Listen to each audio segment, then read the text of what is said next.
Hey, my name is Emma.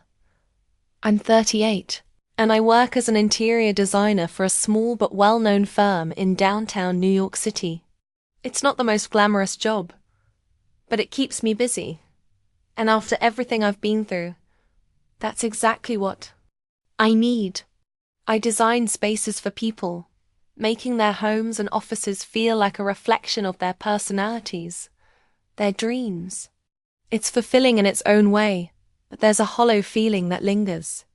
I never wanted to admit it, but after the heartbreak I suffered years ago, I stopped believing in the kind of love that sweeps you off your feet and makes your heart race with excitement. I told myself that love was something of the past, something that only existed in memories, and that I was content living without it. Every day at work, I blend in, unnoticed by most. I'm the steady one, the reliable one. I know where all the supplies are kept. I make sure deadlines are met, and I keep the office humming along like a well-oiled machine. I'm the type of person who would rather stay in the background, invisible, in a room full of people. The last thing I wanted was attention. After all, my life was comfortable in its routine. Stable, predictable. The kind of life I'd worked hard to build after the sudden death of my husband, Mike, several years ago. Thought I had moved on. After all, it had been nearly a decade since I lost him. Yet, some things never heal completely, and every now and then I'd catch myself thinking about what might have been. But I kept those thoughts buried deep inside. I had learned to survive without them, and that's all that mattered. Then came that Thursday morning. It was a typical start to my day. I arrived at the office early, as always, to organize the supplies in the break room. I knew the coffee machine would need a clean, and I was always the one to make sure the pantry was stocked. It was the little things, the quiet responsibilities that no one noticed, that kept me grounded. I was lost in the task of restocking the sugar packets when I overheard a conversation near the front lobby. It was faint, but I could hear laughter. A deep male voice, younger. My boss, Mr. Montgomery, was laughing too, his usual chuckle filling the space. "Come on in, Tyler," he said warmly. "Let me introduce you to the crew." I froze for a moment. Tyler. The name rang a bell, but I couldn't place it. I continued to listen as they moved closer to the break room. I knew that name from somewhere. A name I hadn't heard in over a decade. Tyler Montgomery, the son of Mr. Montgomery, the same boy who used to spend his summers working in the archives when I was still in college.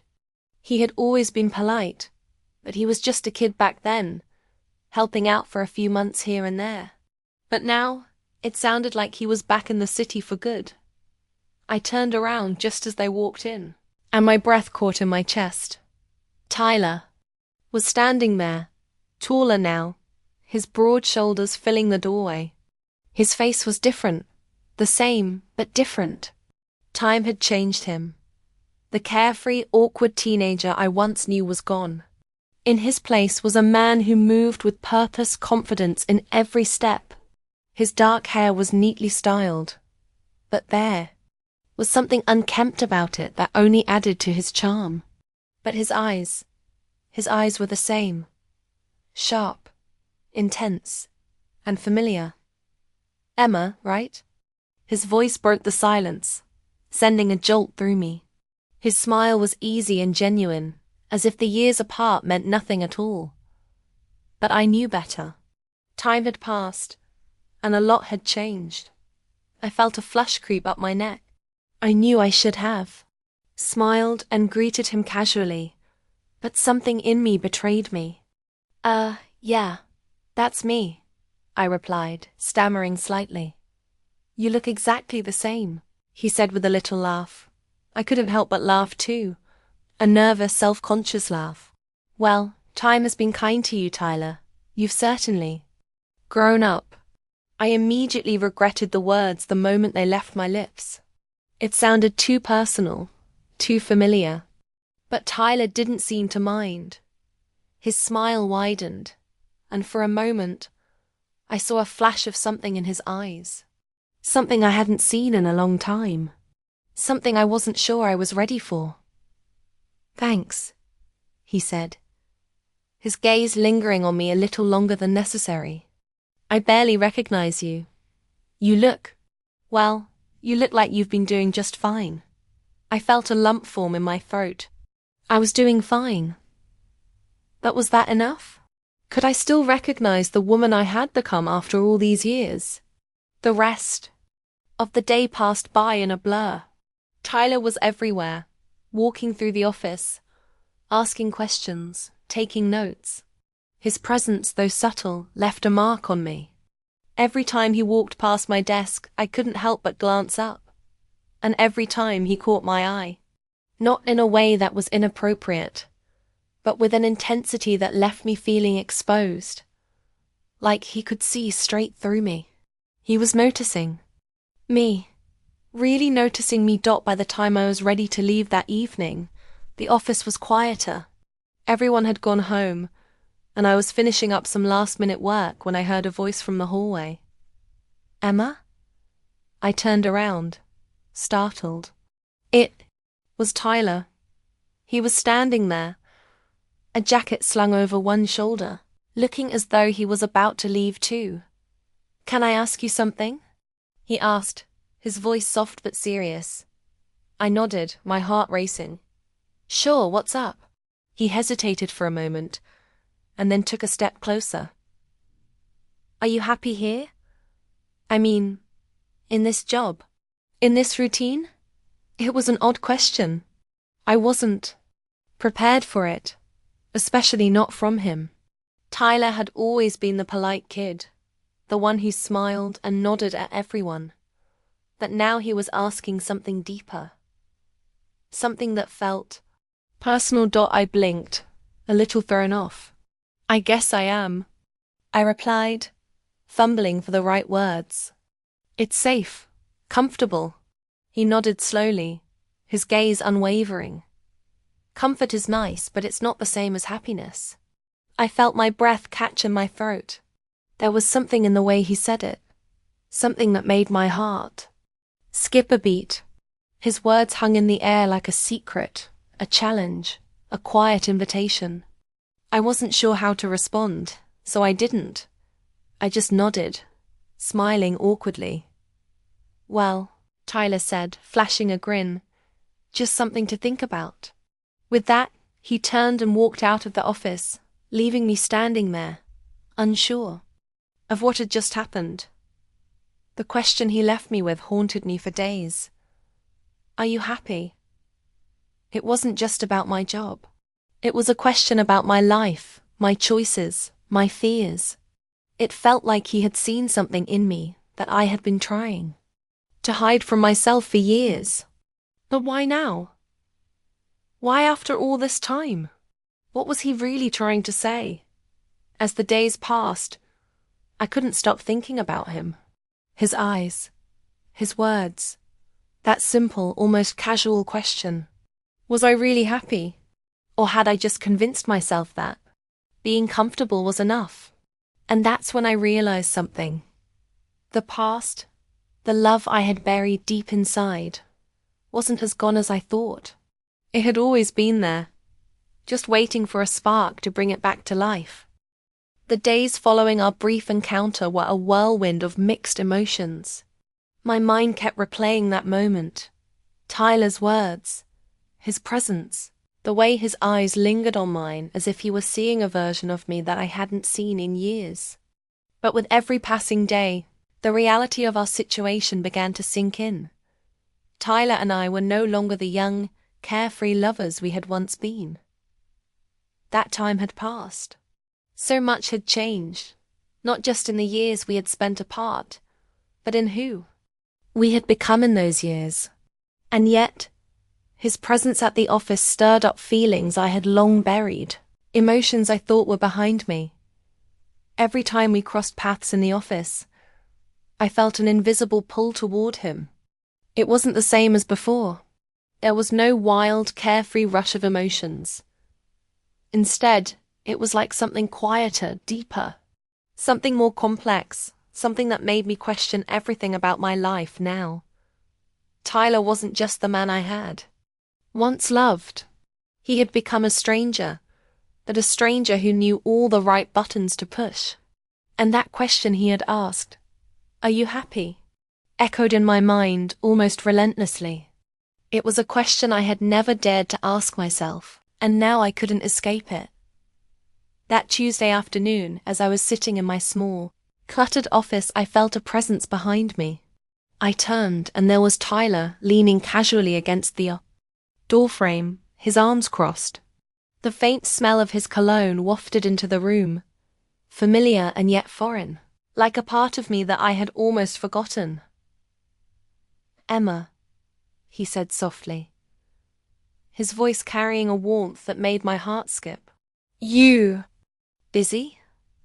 I couldn't quite place why. That something in the way he said my name felt different. It wasn't just a greeting. It felt like an invitation. And though I knew I should keep things professional, part of me, the part I hadn't listened to in years, wanted to say yes, to throw caution to the wind and embrace whatever this was between us. "No," I replied, trying to sound casual, as I set down the papers I had been working on, just finishing up a few things. He smiled and stepped inside the room, his gaze lingering on the mess of papers on my desk. "I'm glad I caught you. I wanted to ask if you'd be willing to help me go over some of the project files later. My dad says you know this place better than anyone." His tone was light, but there was something underneath it, a quiet urgency that I couldn't quite place. The truth was, I had spent years becoming an expert in this office, in the day-to-day, in the behind-the-scenes work that nobody noticed but everyone depended on. But Tyler had always been different. He wasn't just another colleague. He was a reminder of my past. A past that I couldn't seem to escape, no matter how far I ran. "Sure," I said, trying to keep my voice steady. "I can help you with that." As Tyler took a seat across from me, I noticed the way his posture had changed. He was no longer that awkward college kid. The man sitting in front of me exuded confidence, the kind that only comes with experience. But his eyes still held the same depth, the same warmth, the same intensity. It was as if he was searching for something within me, as though he was waiting for me to say something, anything, that would open the door to whatever had been left unsaid between us. We worked together quietly for the next hour, going through spreadsheets and invoices. He asked questions, listened intently, and took notes. But there were moments, brief moments, when the conversation would stop, when his eyes would linger on me for a second too long, and I would feel a warmth spreading across my cheeks. Each time our arms brushed as we reached for the same file, neither of us pulled away. The air between us seemed to crackle with tension, but neither of us acknowledged it directly. At one point, Tyler leaned back in his chair, stretching his arms above his head in a way that made me acutely aware of how close he was. He had always been tall, but now his broad shoulders filled the space in the small conference room. "You know," he said, his voice suddenly softer, "you have a really calm way about you. Makes everything easier to understand." I looked at him, unsure how to respond. He was complimenting me, but there was something more in his tone. It wasn't just about the work. It was about me. There was a curiosity in his eyes, an intensity, that made my stomach twist in knots. "I've been here a long time," I replied, trying to sound casual. "You learn to keep things steady." He nodded slowly, his gaze never leaving mine. "I like steady," he said, his voice lower now. "But, you know, comfort's not always the same as happiness." His words sent a shock through me. It was the same question he had asked me that first day, the one that had been haunting me ever since. Was I really happy? Or had I just convinced myself that being comfortable was enough? I had spent years building a life that was safe, predictable. But was it really the life I wanted? I shifted uncomfortably in my seat, trying to push the thought away. I needed to focus on the work. I couldn't afford to let my emotions get in the way. But Tyler didn't let it go. As if sensing my hesitation, he leaned forward slightly, his elbows resting on the table. "Would you ever want to do something else?" he asked, his eyes searching mine. "I mean, outside of this office."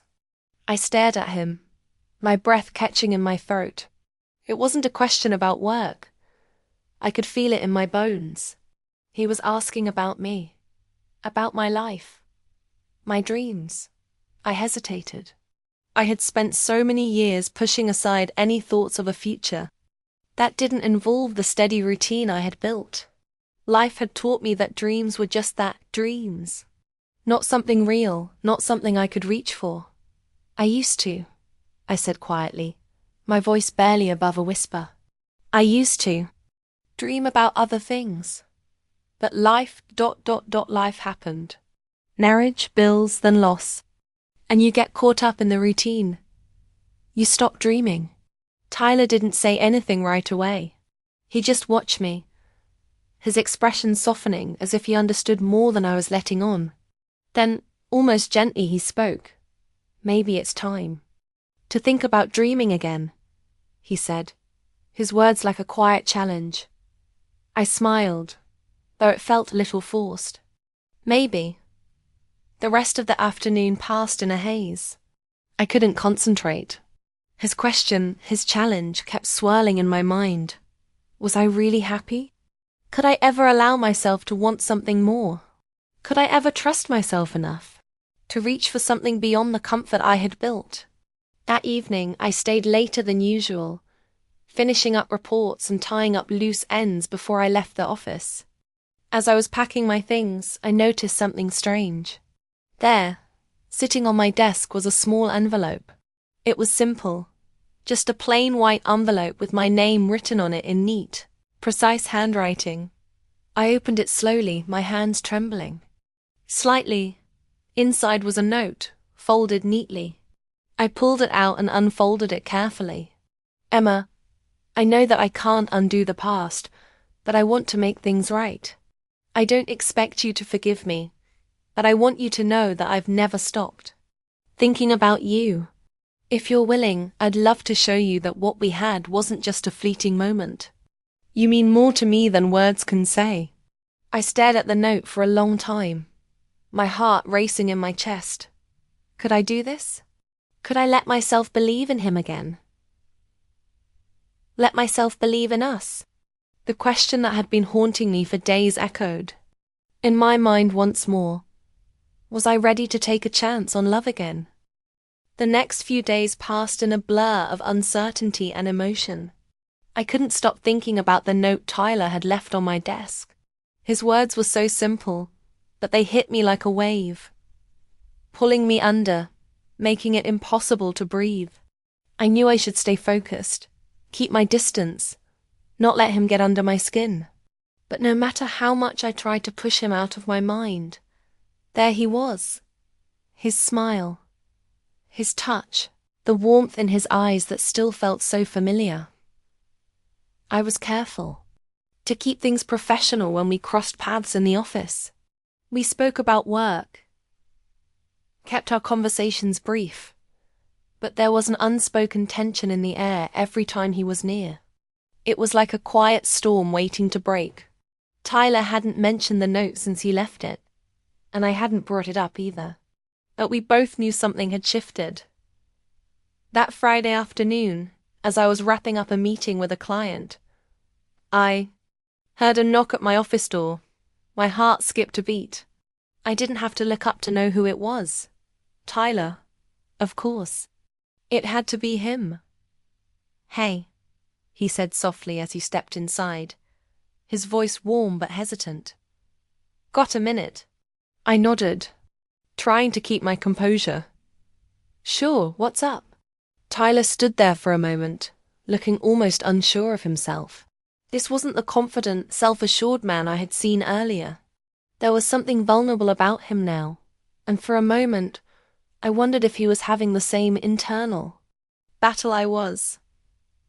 "I've been thinking," he started, his hands shoved in his pockets as he leaned against the doorframe. "I know this might seem sudden, but I don't want to keep dancing around it. I don't want to keep pretending that nothing's changed." I felt a pang in my chest. I had been doing the same thing, pretending that nothing had changed, that I hadn't spent sleepless nights replaying the past and wondering what could have been, that the truth was I had never stopped caring about him. "Tyler," I began, my voice trembling slightly. "I don't know if I can do this. I don't know if I can just pick up where we left off." He stepped closer, his eyes never leaving mine. "I don't want to pretend either," he said quietly, his voice earnest, "that I've never been able to stop thinking about you, Emma. Not for a second. I was an idiot when I left, and I've regretted it every day since. I know I can't change the past, but I'm asking for a chance to prove that I'm not that same guy anymore, that I'm someone who can make things right." I swallowed hard, my emotions rising up in my throat. Every part of me wanted to push him away, to say that it was too late, that I couldn't afford to get hurt again. But another part of me, the part that had never really let go of him, was telling me to listen, to take a leap of faith and trust him. "I don't know if I can trust you again," I whispered, the words tasting bitter on my tongue. "You left, Tyler, without a word, without an explanation." He nodded slowly, his expression softening. "I know, and I can't apologize enough for that. I was young, and I thought I was doing what was best for both of us. But I was wrong, Emma. I was wrong to walk away. I never wanted to hurt you." I could see the sincerity in his eyes, and for the first time since he walked back into my life, I felt a flicker of hope. Maybe it was possible. Maybe we could move past the pain. Maybe we could find our way back to what we once had. "I don't know what I'm supposed to say," I said softly, my voice barely above a whisper. "I've spent so long trying to forget about you, trying to move on. But every time I see you, every time you look at me, I can't help but feel like I'm still that girl who fell in love with you." Tyler reached out, his hand hovering just a few inches away from mine before he slowly closed the distance, his fingers brushing mine. The touch was electric, a spark, a connection that we both felt. For a moment, neither of us spoke. We didn't need to. The silence between us was heavy with all the unspoken words, the years of longing, regret, and hope. "I don't want to keep living in the past," I said, my voice trembling. "I want to move forward, but I don't know if I can. I don't know if I can let myself believe that what we had is still there." Tyler's gaze softened and he gently squeezed my hand. "We don't have to rush this, Emma. I'm not asking for you to forget everything. I just want a chance to show you that I've changed, a chance to show you that I'm still the man you once loved. And if you're willing, I'll spend the rest of my life proving it to you." The words hung in the air like a promise, a vow that I wasn't sure I was ready to accept. But as I looked into his eyes, something inside me stirred.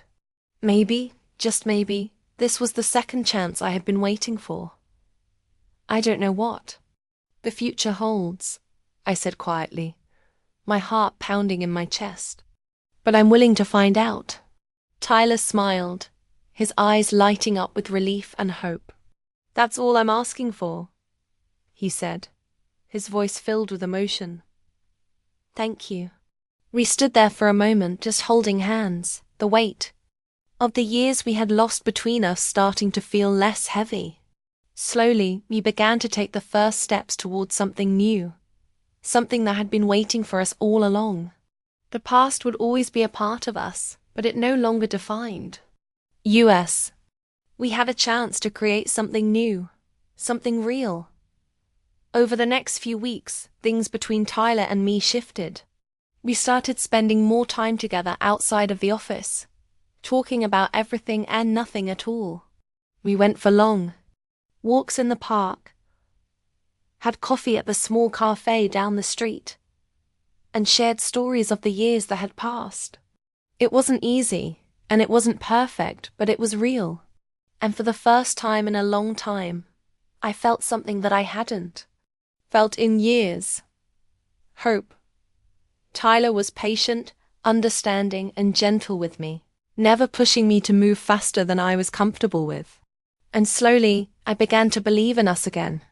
We started rebuilding, brick by brick, until the foundation of our love felt solid once more. One evening, after dinner at a cozy little restaurant, Tyler took my hand and looked into my eyes. His expression, sincere. "Emma," he said, his voice steady, "I know we've had our share of pain and heartache, but I promise you, I'm here for the long haul. I want to spend the rest of my life making up for the years I lost.